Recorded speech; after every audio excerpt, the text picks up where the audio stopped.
Welcome to this week's episode of Marijuana Mind with yours truly, Dr. Justin Davis, and my co-host, Cynthia Brewer. She that does not interrupt anymore. See, I'm trying to get better. Yes, Even though I'm freshly back from my little adventure in Washington, D.C. area. Plenty to report on that, although we can do that next week. Did you go there for business or pleasure? It's a little combination. It's a combination, business Bullshit. and pleasure. You were going to museums when I was stealing oranges off of your tree while you were out of town. Lemons, Myers lemons. No, they were oranges. I got them all the way here. They're freaking oranges. I can't do shit with oranges. I wanted to steal the lemons. So before I digress, today we have a really awesome guest.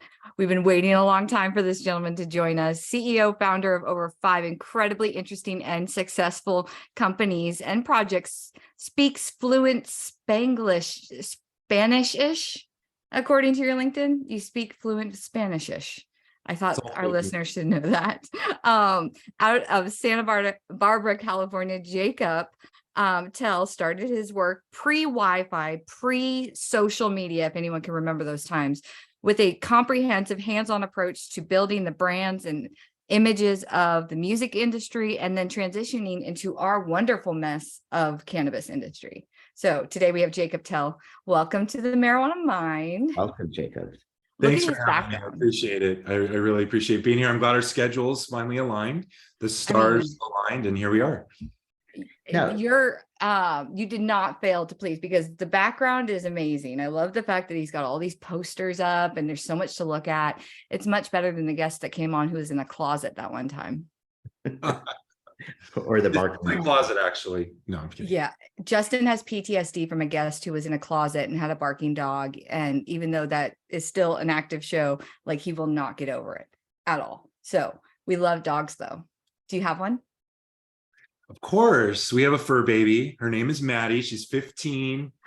That's pretty old for a dog. She's the love of our life, you know? Okay, good. That means you're good with us. Yeah. We are definitely dog enthusiasts. So what kind of dog is Maddie? Border terriers for life. She's an amazing little border terrier. She's really old, and that's so cute. Yeah. Oh my goodness. Justin has a poodle under his desk, and I've got hound dog rescues that are assholes that I had to trick into the cage and make them think I was leaving to go to the store. Well, so that they don't bark. Everyone's got a personality. I would say so. So Jacob, you've done so much in so many different types of industry. Now, obviously you got your start in music, that's where you chose to start, in the music industry before everything social media related, Wi-Fi, and you were with some pretty big acts. Tell us a little bit about what life was. I want to know though, did you choose music or did music choose you? Oh my God. Great question. I think everything always chooses us, maybe, in life, even if we try to choose it ourselves. But there was opportunity. There were opportunities certainly in and around Santa Barbara when after I graduated from UCSB here, and honestly just didn't want to work for anyone, and had a couple of really smart friends that were engineering and coding masters. So I figured, let's do this. I can handle kind of front end. These guys can handle back end, and we came together to form kind of a web shop, if you will. We were not a marketing agency. I don't even think I knew what the term marketing agency meant when we started in 2001. That took me a couple of years to figure out. So we went from website aficionados, and at the time it was film, a couple of script writers and screenwriters and stuff, projects for them. And then early on we got our big break. We didn't even know it because he was tiny at the time, with a little known artist, Jack Johnson. And we really evolved with him and his organizations over the years. So as he, released records and eventually started his own record label and started to do environmental initiatives and bring nonprofit groups around him, and then eventually get signed to Universal Music Group. At each one of those big milestones for him, we evolved our services along the way and started working more deeply and meaningfully within the music space. That's awesome. That's such a great story. We've had a lot of people on that like worked with other or were related to other famous artists, in music and all of that. But you got to pretty much develop Jack Johnson and his panty dropper, sing the clothes off your back mentality. I mean, I'm guessing you guys created that Happens to image. me every time you Yeah, sing. he's really not even that attractive until you give him that image. And then now all of a sudden I'm wanting banana pancakes and I hate bananas. So There you go. Fair. he's hot. But how did you either meet him or discover him, or him that's a good discovered you? How did that occur? Yeah, I mean, it's really, we call it Santa Bubble. So Santa Barbara is a very small knit community, and he and I actually 4 years apart, but went to through the same film program at UC Santa Barbara, coincidentally. And I think, we had alignment with ethos and values, and we had a family connection as well. And it came together. They needed some web work early on, and we needed some clients in that space early on. And as we started to develop e-commerce for them, I was in my 20s. Spoiler alert, I'm in my 40s now. And they said, well, hey, you're doing merchandise online. Why don't you come do merchandise on the road? And they gave me an opportunity early on to tour internationally with them. And actually, I had done some touring with a band named G Love and Special Sauce, who actually gave Jack one of his first big breaks with a single called Rodeo Clowns. If anyone, I'm dating myself, but we're going way back. I want that shirt. I want the G Lab, years. and I want that shirt. Like, What, Baby's Got Sauce? Which shirt? Any shirt that says their band name on it, because You want a G Love shirt? yeah. All right, If we can make this happen, that would be awesome. Now, this isn't like the ladies that had the glass cleaner thing, because that was really kind. This is something where it's a very, very niche listening market for them. So that's going to be a very, very interesting shirt. Now, yeah. How did hip-hop blues. They call it hip hop blues.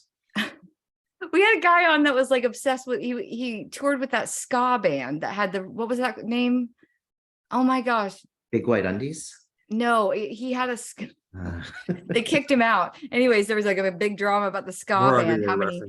How many different instruments, or how many of those what do you play, the trombone, are in your ska band? Anyways, so music industry, you're in there, and then technology decides to catch up or decides to really develop when it comes to the music industry. How did you end up leveraging social media and that type of, boom that happened for your artist? So for us, it was really like, think of it, zoom out from social media. These are really, I mean, there was Friendster, there was Napster arguably could have been looked at as a social media, but Friendster and MySpace were kind of the two that were emerging for music, and more MySpace. MySpace Music was a thing. We actually, with Jack and his team, went down to LA and met with MySpace Music a few times and actually did some campaigns around early tour and album release campaigns. But for us, it was marketing toolkits. So social media was sort of a subset of this broader umbrella that was really like marketing toolkits for the music industry. And so most of these marketing toolkits did what they did. They had a set of features, and that's about what they did. When it came to the music space and managers and labels and artists wanting to customize these things and do really creative campaigns or out of the box things, they needed an agency like us to come in, or a group of dudes around a couch that built websites, to come in and really customize that platform. So we early on were doing like technology mashups and integrations of different marketing toolkits and platforms with web properties. So that became our sweet spot. We were like maybe one of 3 or 4 agencies of record for a lot of the major record labels in the mid to late 2000s into like 2010, 2012. We would go out to South by Southwest every year, meet with all the labels. And they would just call us up and say, hey, Michael Jackson's releasing this, or Paul McCartney's doing that, and can you guys customize some kind of an experience for us? So that was the first kind of chapter, and we would receive assets and then implement. And then the next chapter was like, well, hold on, we don't want to just receive assets, we want to develop these assets ourselves. So that's when we added on more of the brand strategy and the content creation and the video and photo production, where it's like, we don't want to just get what you've made. We want to actually make this stuff with you and then build the technology layers on top. So go ahead, Justin. It's amazing that you were in the forefront of developing that, because now that seems like it's just part of life and so common. And yet you were right there in the beginning when people didn't really know about that. You were one of the first doing that. And it was a double-edged sword because for us, we weren't the ones developing that IP, right? There was other groups that we worked with, like Topspin Media, Bandpage, Bands in Town, all these groups, Songkick. And it was like they had the IP, so they could do their big exits and mergers and acquisitions, whereas we're the service agency. So when it came time for the roll-ups and all of these technologies became commoditized, to your point, and everyone could pop a e-commerce site up in a weekend instead of it taking months like it used to. That's when we had to go, okay, music industry, we've had enough. Let's go diversify and work with some lifestyle brands and then eventually cannabis. You were quoted in an interview that you did when someone asked you what the secret was for looking so young, because you did bring up your age. So I'm going to go ahead and segue. So the interviewer was like, what is the secret for looking so young? And your quote is life. Okay. You said, don't have kids, which I agree with 100%. Don't drink alcohol, which don't drink alcohol was the real answer. I don't drink. But no kids, no drinking. And then also plenty use of cannabis and psychedelics, which I'm a huge enthusiast of. Yes. That summed up everything I've been thinking in life for like years and years. Like the key to looking young is just never have kids, don't drink, and just do a bunch of weed and mushrooms. So I mean, it's actually pretty phenomenal. They're thinking about, you must have toured, you must have had some amazing experiences touring with all these bands. Just plenty of drugs, plenty of alcohol, plenty of everything. I don't think they're really like wilding out on Jack Johnson's tour. Maybe is. There was definitely a lot of cannabis on the road for sure. I was one of the daily users. There were surprisingly not a lot of the crew were daily users. I mean, there was some casual users, but there was a few of us. I mean, also my cult in life is the band Fish. So there was only a couple of us Fish guys there as well. At the end of on the back of the bus at the end of the night, we'd be rocking out, smoking a joint and playing the latest Fish show. But honestly, the drinking was a big part of the culture on the road. I think it's a very labor intensive, hard industry to tour. Like you're moving around physically, a lot of these jobs. I mean, you think about a rigger that's climbing up, putting lights up, or, any of the jobs really, you're loading things in and out of trucks. And so I think having a drink at the end of the day or a couple is pretty commonplace. But yeah, I mean, for me, it was, it's been a part of the lifestyle and the culture for sure. More on, I guess it's being called Cali sober, this whole like cannabis, psychedelics, and no alcohol approach to social situations or just day-to-day life. So that was always kind of in my intuitive, ways, but it's become more prominent. I guess I can call it something now, Cali sober. Okay, we're gonna have to branch out of California though, because they don't get to claim it because we do it here in Florida. I don't know what I would call it. I call it life. Life is all right. Call it life. If I drink, I'm going to end up on a table making inappropriate jokes with my top off or something like that. I'm going to embarrass my family, but or I'm just going to get really sick the next day. I mean, I'm not going to throw up. I don't throw up ever, but I'm saying like I just don't know if I'm really the best me on whiskey. I'm a better me. I'm funny. It is poison. I think I am. And cannabis and psychedelics have many medicinal properties. So I'm great on weed. Fantastic on weed. I love mushrooms. All of these are phenomenal. And I feel like I'm getting a lot of medical benefit out of it. Yeah. Yeah. I do too. So I don't know what we call that. We're going to have to come up with like a nationwide terminology for it. But I think it's funny I'm hoping that'll keep me young forever, is not producing offspring. And then also staying up on my psychedelics. We will not claim it as Cali sober once you come up with a better term to coin. Okay. Well, okay. This is where I get to segue to an interesting fact. I went to school, regardless of the laboratory side of my existence now, which is all encompassing. I went to school for marketing and communication, but mostly it was visual merchandising, rebranding companies, stuff like that. That's what I love to do, creating logos, creating marketing, like proposals for groups, and then introducing a brand new look. And I did it before. I did it with a bank. I rebranded a bank and that went really great. And then some shit went down and we got to leave. And then I came to cannabis. But I miss that creative side so much in cannabis, because in the lab space, it's very sterile. They really don't want to change much. They won't let you just do whatever you want whenever you want to. But what I was going to ask you was, because you were like the creator of the marketing and the brand and the image, and whatever you came up with in your head, you got to put out there. But nowadays you see these artists like Travis Scott, for instance, who is like branding his image with McDonald's, like it's a Travis Scott like meal, and it comes with like exactly what he would order, or different things like that. Do you feel like the music industry and segue cannabis industry has kind of exploited the appreciation of marketing and what a firm like yours would do? It's kind of a loaded question. I'm going to try to Yes. unpack it a little. I like where you're going with this. And Yes.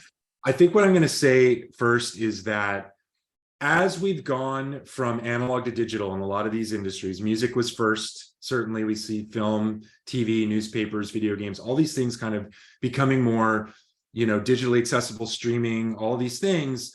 What's happened to it is it's commoditized the creation of these medias. Okay, very easy to now get a Pro Tools set up in your living room, in your basement, and make an album. Whereas before, in the analog days, it was very expensive. You had to have access to a studio. There was a lot of barriers to entry to creating content. Same goes with photography. Now you can do it with a phone. Before, you needed a nice DSLR camera. I mean, it's like DJ versus DJ, all these things. I mean, we're doing it right now in the podcast, right? We're all listening to each other on Zoom. It's a double-edged sword. It's great that this brings the barriers down. It lets people in. We can create content. But what that does to the market is it floods it with noise. Now, all of a sudden, we have, thousands of times more creators in every single sector and industry you're describing. And so what it does is it creates all these little sub-niche audiences, which is cool. You can like find what was it, Toledo, Ohio? You found your audience, or some Columbus, Ohio loves our show. And like you we can love find a Columbus. niche in Columbus that you never would have known. I hope everyone in Columbus is seeing this. Hello, shout out to Columbus. But you find these niches, right? Based on whatever it is that you're producing. And so I think that your question of sponsorships or partnerships with McDonald's or all these things is like, artists now have to find dollars elsewhere, right? Because the mass way of marketing or promoting has been diminished by all these little niche audiences, if that makes sense. It does make sense. I just wonder how you feel personally, because you would spend so much of your time, I assume, sell out, investing into a person to come up with a brand image and a marketing campaign around them, and like not having all these tools that people have now. That took a lot of internal ingenuity, and you had to be creative as fuck. And well, so what I'll say is that brand is not just identity. So there's brand, the way that we define brand as a brand platform is two parts. We have our brand strategy and our brand identity. And most people, when they hear brand, think of the way it's expressed aesthetically through the identity, the logo, the look, the colors, the typography, the textures, the photography, all that.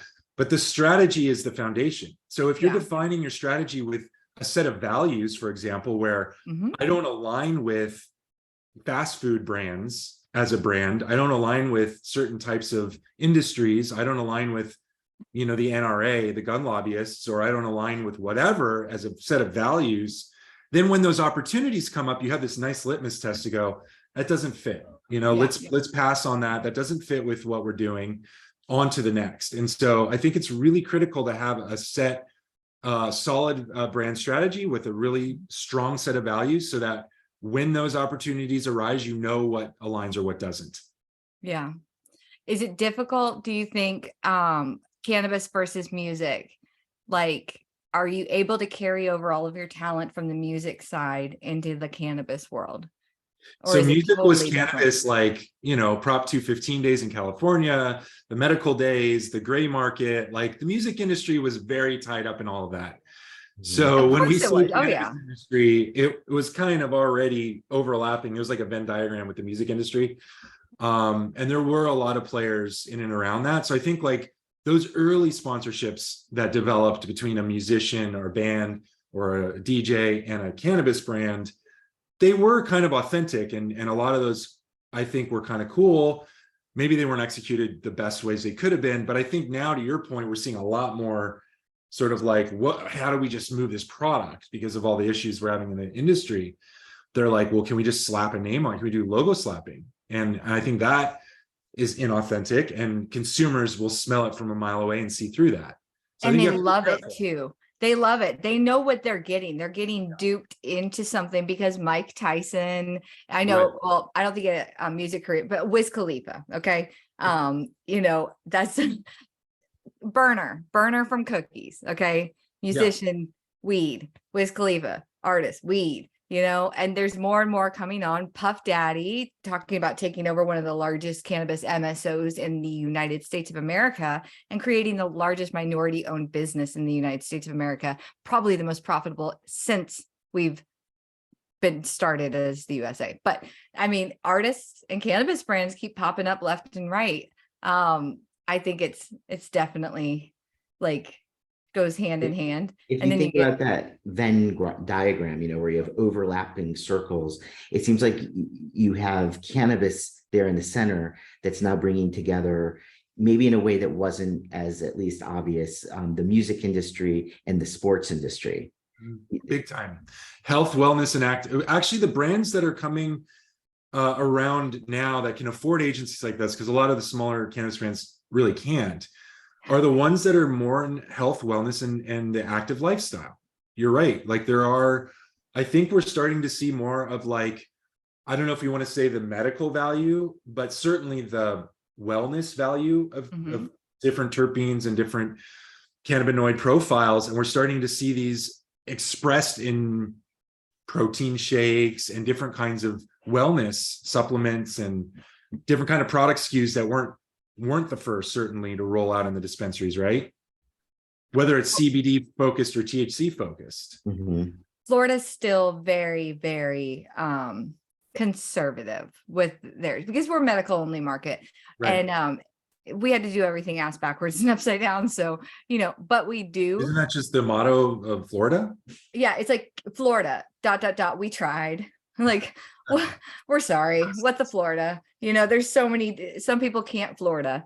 Thank goodness we can. And we've made it out alive so far. But I mean, you're totally right when you say they slap a brand. So the brand core values out the window, and they're like Mike Tyson in the stores, you know, and they have like a cutout. Longevity, does it? I mean, that's not how you get longevity or a loyal audience over time.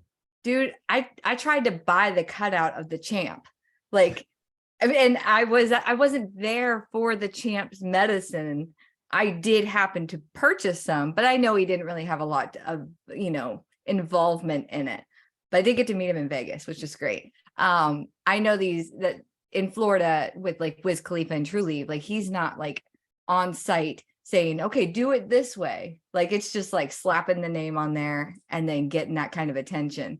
But I wonder if that actually makes the artist feel less valuable or more valuable when they do stuff like that. It depends on the percentage of sales that they take. Yeah, I guess money talks. That's nothing new though, right? That's not industry specific. Like even look at all of the ads around the Super Bowl, right? It's just what celebrity can we have representing what product? Yeah. Weren't they supposed to have a Super Bowl ad that had a cannabis ad, or a Super Bowl commercial this year that was a cannabis ad? And they said no. I read something about it. I'm not the expert in cannabis advertising at the Super Bowl, so I can't speak.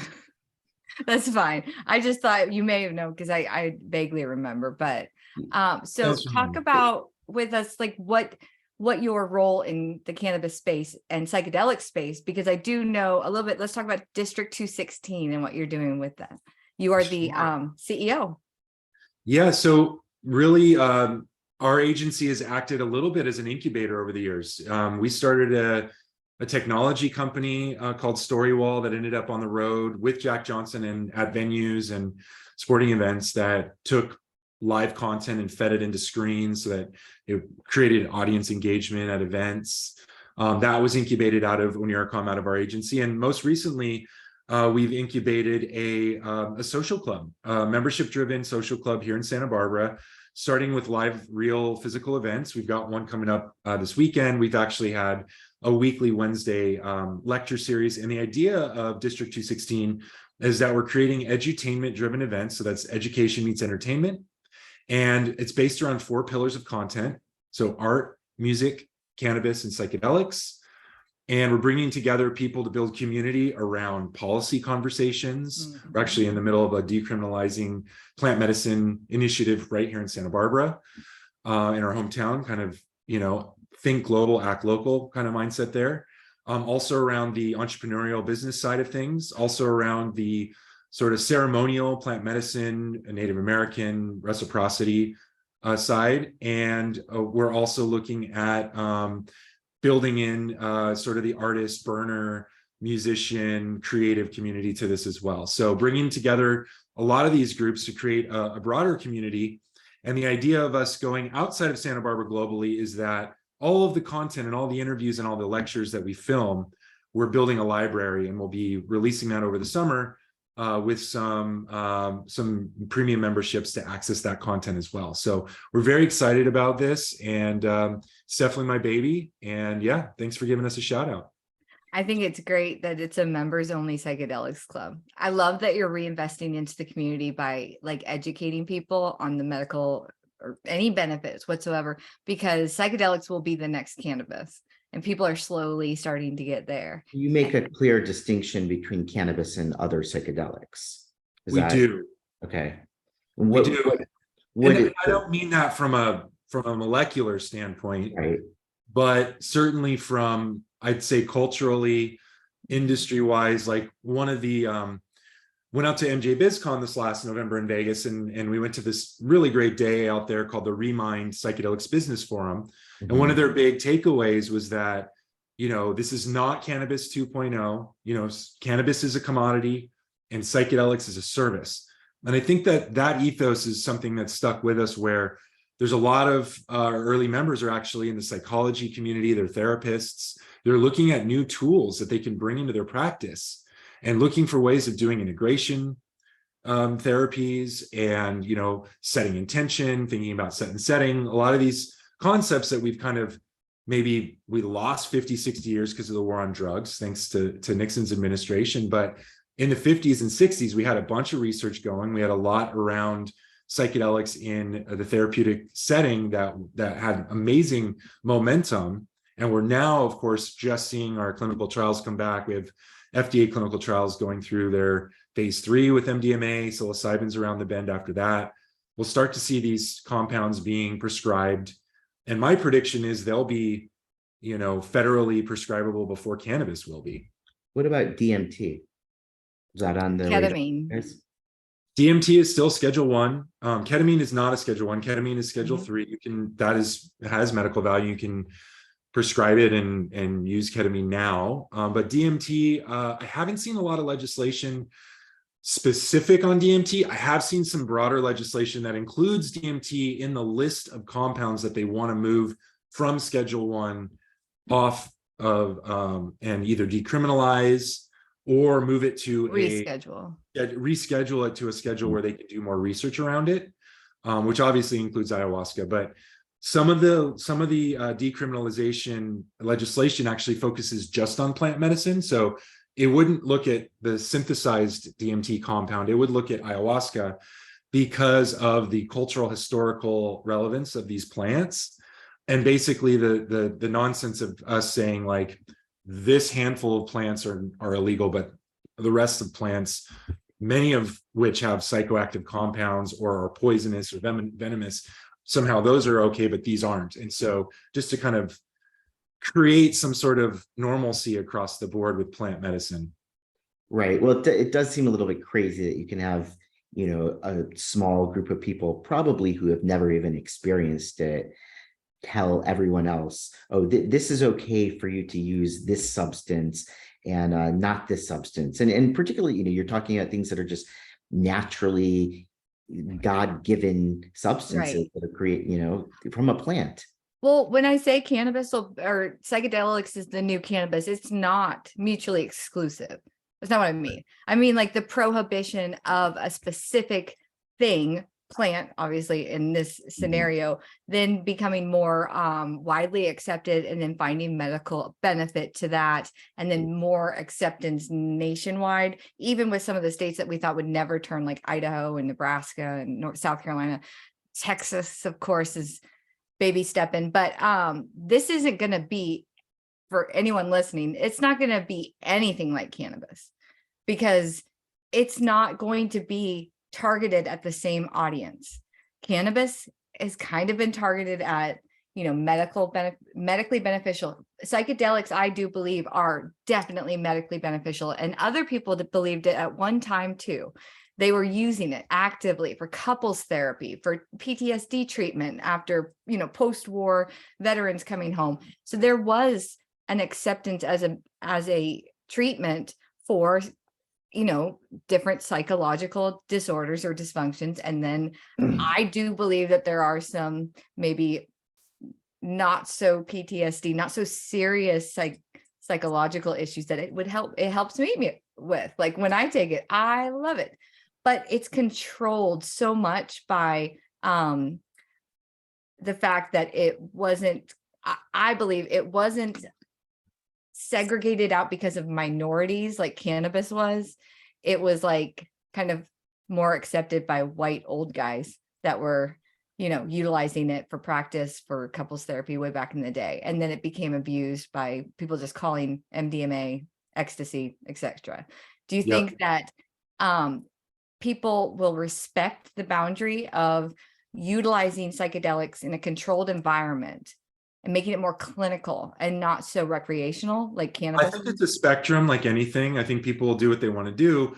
If you look at the Colorado legislation that recently passed, which I think is our closest, most comprehensive bill that we've seen, where it basically legalizes plant medicines for a variety of applications. You can grow your own psilocybin mushrooms, you can consume them, you can gift them, you can use them ceremonially. Basically, you can do everything other than sell them. They wanted to not get into the dispensary model yet. We're still early on that. But at the same time, we wanted to protect people's rights to have these plant medicines and to use them in the ways that they want to use them. And I think there's a spectrum where it's not just recreation medical. I think there's a lot in psychedelics that is in this spiritual realm as well. And you see this, for millennia with different civilizations and different, societies where they've used these plants in spiritual practices or in cultural community driven ways. And so I don't think that you can just say like, these are the only uses of these substances. They have to be done X hours by a therapist, and then you have to do an integration session after. I mean, that's certainly wonderful for some things you mentioned around PTSD, addiction, depression, eating disorders, anxiety, all these kinds of, societal challenges that we're dealing with as a mass. But there's also a lot of ceremonial, spiritual, and yes, recreational. I mean, where does live music fall into that? Is using it at live music automatically make it recreational, or can that be a spiritual experience, spiritual religious? That's definitely a California mindset to ask, because I feel like that sounds like something Justin would say for sure. Like, I do believe that music could be a spiritual experience, but I also do believe that, like, I don't want people to exploit psychedelics by saying they're having a ceremony when they're actually just all in a dorm room together taking LSD. But who's going to control it? Who's going to say, who's going to make the rules that you trust? You have that benign dictator. I don't trust anybody.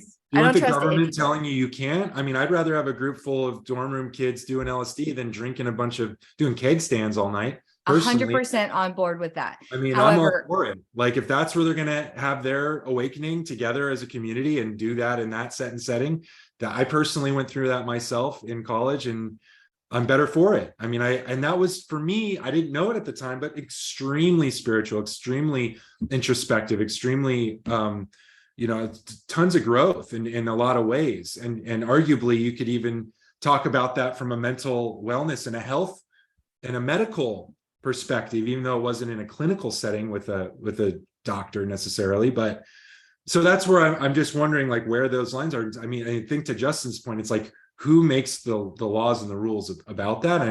And it certainly shouldn't be Richard Nixon's war on drugs and our, scheduling drugs into these, arbitrary categories.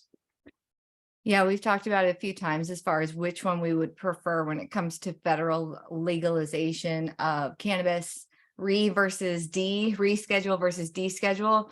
And I can't think of what, I don't like either one at this point, because, descheduling it would put it into the hands of like big tobacco companies. If possible, if they wanted to, they could dabble in it. And that's not exactly who I would want to have it. And then rescheduling it would give it to pharma and the highly regulated industry. And I feel like, because in Florida, some of the research that they're doing on psychedelics is it's very controlled environment, because they are working specifically with very traumatic patients that they think if it's in a very controlled environment, it'll be fine. But if it was me, I don't want to be at a doctor's office tripping. Like, that's the worst. I need to know ahead of time, what kind of music are you going to play? What's the vibe going to be like? What's the environment going to be like? What's soft going to be there? Who's going to be there? I don't want it to be in a doctor's clinical setting and then I'm taking MDMA and feeling the wall. Like, I do want to give a quick shout out to Decriminalize Nature. Check them out, everybody. Decriminalize Nature. So they've actually decriminalized plant medicine in 16 cities. They're the ones we were partnered with to try to make Santa Barbara city number 17. Good for and them. The reason that they're about decriminalizing and not or rescheduling, which to your point, there are pros and cons of these things, is if you think about, let's just take psilocybin as an example, mushrooms. Like, let's just look at psychedelic mushrooms for as an example. If the pharmaceuticals are focused on, like, say, taking psilocin or one active compound out of the mushroom, similar to how in the cannabis industry you're taking a terpene or CBD or CBG or CBN or one of these cannabinoids out, they're going to obviously try to patent this thing. They're going to try to control it, and they're going to try to say you can take this. And now all of a sudden, what? The government's going to say psilocin's legal, but only based on these few owners of this patent. But yet this plant is still illegal. It still remains Schedule 1. So by decriminalizing, by saying we're just ignoring this whole Schedule 1 thing, we're decriminalizing this mushroom. And I don't care if it's psilocin, psilocybin, or every single unknown compound in the mushroom that we haven't even discovered yet. The whole plant is now decriminalized and can be used for ceremonial purposes, gifting, growing, consuming. Then we're not having to fight big pharma on who owns patents to what compound within a plant, which I think is a really big challenge as we go forward in the space. Even the problem, one of the problems we see in the cannabis world is the massive monetization of it. So, it was a simple plant and people would use it either medicinally, recreationally, ceremoniously.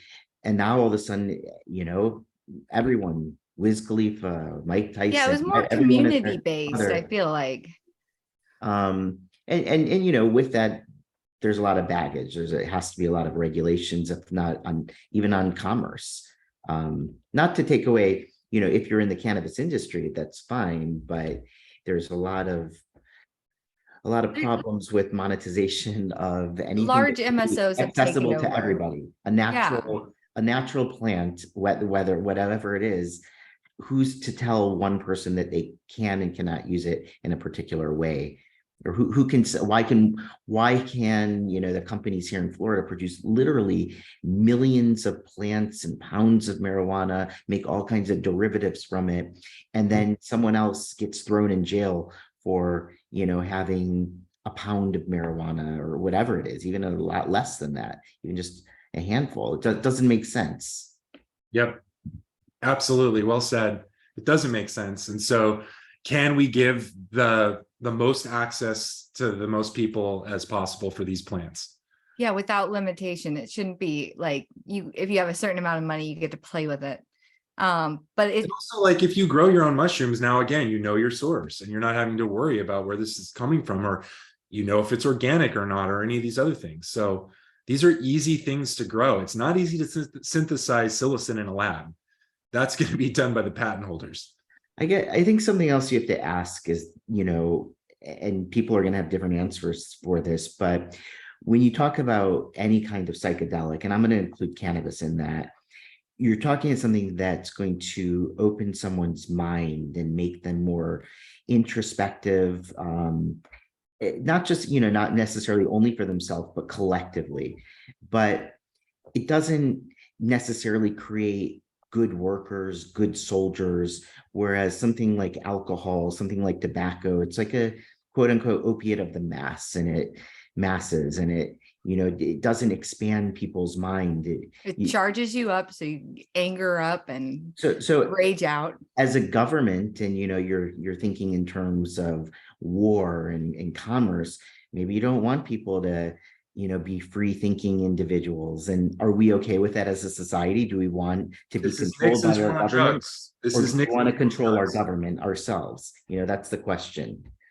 I mean, there's a famous, I forget the gentleman's name, I'm sorry, but one of Nixon's administration, one of the guys in Nixon's administration said, literally later was interviewed and said, the reason we did what we did and created the war on drugs was to control Black and brown populations and free thinking hippies. And that was it. Because they are what? Causing too much trouble? Yeah, because they not opposed falling in line. Their worldview. They opposed everything politically that they were their objectives. And so how do you control people? Well, through laws that give the police the ability to go into communities and arrest people on arbitrary things because they might have had some grass that was previously legal or LSD that was previously legal or whatever. There's going to be I think it'll be a very interesting rollout of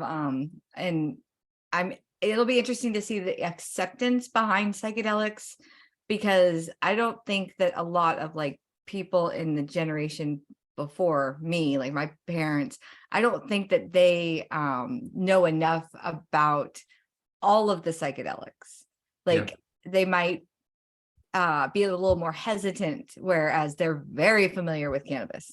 They love smoking pot. They know exactly what to expect. We're learning too. I mean, there's so many different plants around the world that have been used for millennia that some of them became more popular, like ayahuasca, but there's plenty of other psychoactive compounds that we are learning about, Western society is learning about. So it's something we need to approach humbly and always curiously and always with education in mind and risk mitigation and Yes. efficacy and safety, responsible use. But we need to be able to have these conversations. I mean, that's why we've created District 216 in this community, so that we can be continuously learning and educating and together as a community. So if somebody wanted to join District 216, is that something is it invite only? I know it's members only. It's you can join on our website, district216.com. If you're in and around the Santa Barbara Central Coast or even LA markets, it would make sense because you could attend events. But probably over the summer into the fall, we'll be rolling out more global memberships that are just content driven. So the ability to watch the lectures and the interviews for a much lower monthly price than what our current memberships are. That's what I was going to ask you, because I know there's probably some listeners that would love to keep listening to you. You've got a wealth of knowledge, you've got a lot of experience, you've got a lot of insight. And if they're curious, there's not a lot of outlets for their curiosity that's going to be accurate and safe and, unbiased. So that's what I was going to ask you, if there's any method of being able to participate or stay up to date with what you're doing, if they're not in the Santa Barbara area. Yeah, I'd say for right now, please go to district216.com and join our newsletter. We send out regular weekly updates about, obviously our events, but also about the speakers that we're featuring. And then also more on social media. So Instagram's a good spot for District 216 official, at District 216 official. Whoever owns at District 216, give us a shout. We'd love to get that. But yeah, we please do follow us. What is literally? Oh, go ahead, Cynthia. I was just going to say, we will make sure we put all of your socials and links to everything on the website description so that people can easily go and find you, and it will make that a lot easier. Go ahead, Justin. Sorry. Oh, I was just curious, District 216, what's the actual Because general? isn't that the district that Santa Barbara's in? No, well, so our address is actually 216 East Gutierrez, and the building that we're in is a really creative venue. We've done incredible events and community building out of it. And this is like the seed. This is the first place. We want this to grow globally. We'd love there to be a District 216 Mexico City and a District 216 Boulder or whatever. Or hey, Columbus, Ohio. What? And yeah, it got to do a call out for them, obviously. But the idea is that this is kind of the where we planted the first seed of the whole thing. So it's an homage to our location. Justin is a California boy also, but he's more of like San Fran. So like, is that too far away? No, that's not too far away. It's only like it's like a 5-hour drive from Santa Barbara. We're kind of in the middle of 4 hours from San Diego, 5 hours from San Francisco. We're sort of right in the middle. Right in the middle. Well, one last question before we hop off. I wanted to get your opinion on some of the, I'm not sure how familiar you are. I know you do legislative, participation, but it looks like California has a lot of bills up this legislative session about changing laws, making it more fair with the cannabis industry. I've felt adverse sides of that with the testing side, but I wasn't sure how you felt with some of the changes that they're making with the cannabis space out there, and if you think that's really going to affect the landscape much. I mean, we got to do something. The black market is just growing, and it's doing so good out there. Doing great, and the legacy market is doing fantastic. But I mean, the whole premise of having a legal regulated market was so that we could all participate, and clearly it's not working. The tax structure doesn't work. The whole supply chain from top to bottom is being squozed for, you've got state, you've got county, you've got local municipal taxes. It's not sustainable. A lot of these mom and pops are going under already, folks that have been doing this for generations. I don't like it. Obviously we knew the roll-ups were coming and will, but we're even before that, and we didn't even get to that point. We didn't even have the opportunity for a lot of these folks that have been investing their livelihoods for generations to get offered a proper M&A deal. So I don't know, we'll see. I don't have a crystal ball. I don't necessarily know the nuance of the language of these, but I do know that we need some changes to our current state law. I'm hoping that it helps. I'm holding my breath like the rest of us. Are you optimistic? Cautiously. Okay, I'll accept it. Optimistic at best. Yeah, seriously, California has been a difficult market, even going as far as suspending some business because we can't compete with fake numbers and values, and seeing a Bruce banner at 58% is for $15 is actually comical. But I'm going to keep that advertisement we saw for that 58% Bruce banner. But as usual, the West Coast and San Francisco at the forefront of entrepreneurism and leading the way. Yep. We did we had a guest on twice that's a black market. He did not do the video part, but he's an underground black market grower in California that tried going, legal from illicit. It just didn't work out because there's so much money in the black market. So he went back. Yeah. Doing very well. He is. There you go. And you know what? A lot of these folks are going into psilocybin. A lot of these guys are using their cannabis labs and their licenses illegally, but it's all clean and proper, and they're doing psilocybin gummies or chocolates or whatever else. So that's awesome. You're seeing this trend happening now, and the writing's on the wall. Well, you have a lot of valuable insight. We're so glad we actually finally got to get you on the show. Thank you. I appreciate it.